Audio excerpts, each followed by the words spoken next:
Now, what's happening out there is the Democrats are plotting to disrupt it tonight, to insurrect. Here is Rashida Tlaib, looks like a very happy person in this photo. War criminal. Great. So they're going to have more of that. That's when Benjamin came over. They say they're discussing a bunch of options on what they can do tonight. Some of the tactics go beyond their leader's recommendation, I guess from Schumer and Hakeem, that members bring guests hurt by Trump. So they're going to bring some fired workers. This sets up a potential clash between party traditionalists and its more combative anti-Trump wing. And this has been something that's been brewing for a while. It's like, how does the Democratic Party save itself and rebrand itself? One argument, one thesis on this is they got to push out all the lunatics on the far left. But they're the loudest, most aggressive, probably most impactful contingent of the party. So if they get rid of them, what are they going to do? Have a bunch of milquetoast Democrats come out and try to be like Republican light? That's not going to work either. So the part that we all agree on is that this is not business as usual, said one House Democrat. We would like to find a way productively to express our outrage. There is widespread disagreement among Democrats, both inside and outside of Congress, over what would be the most appropriate form of protest.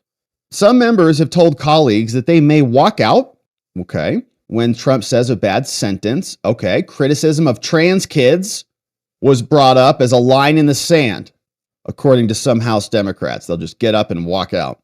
They might also have noisemakers, like at an 8-year-old's birthday party. Signs with anti-Trump or anti-Doge messages, just like Rashida had, that said war criminal might be used.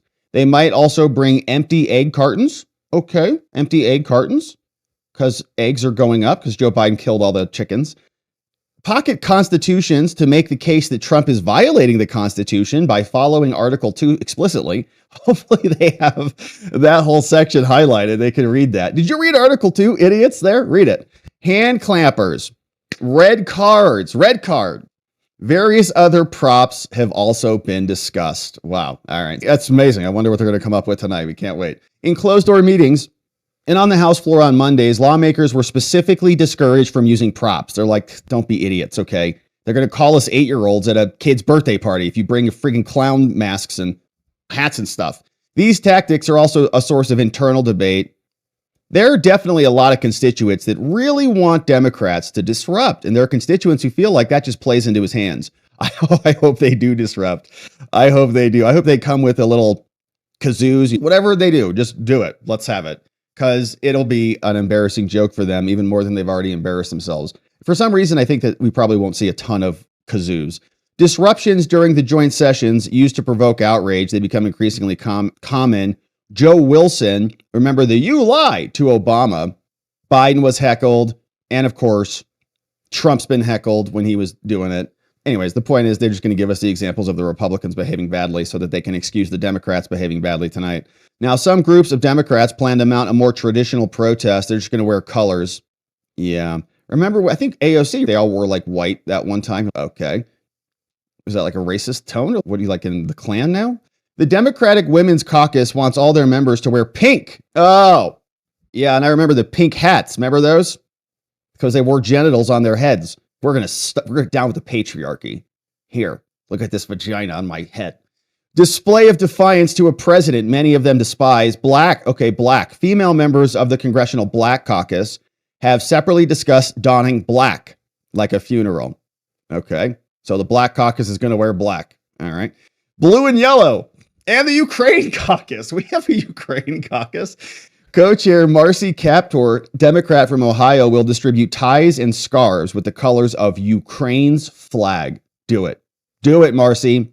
To signal support for Zelensky. Do it. On the floor of the House of Representatives, come with your Ukraine garbage.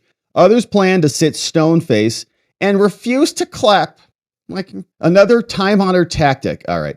House Minority Leader Hakeem Jeffries wrote in a letter that he and others plan to attend the speech to make clear to the nation that there is a strong opposition party ready. We know Senator Murphy said he's not going because he's going to throw a hissy fit over Zelensky. Jeffries also said leaders understand if people want to skip this, but wants us to show up. Caucus Chair Pete Aguilar told Axios leadership he's telling members to keep the focus on health and safety and the economic well-being of their constituents. which that's the right answer, honestly. The bottom line, I think the right answer for the Democrats is to just try to play adult in the room right now and say we're going to protect certain issues, I think health and maybe economic well-being are probably good pillars to rely on.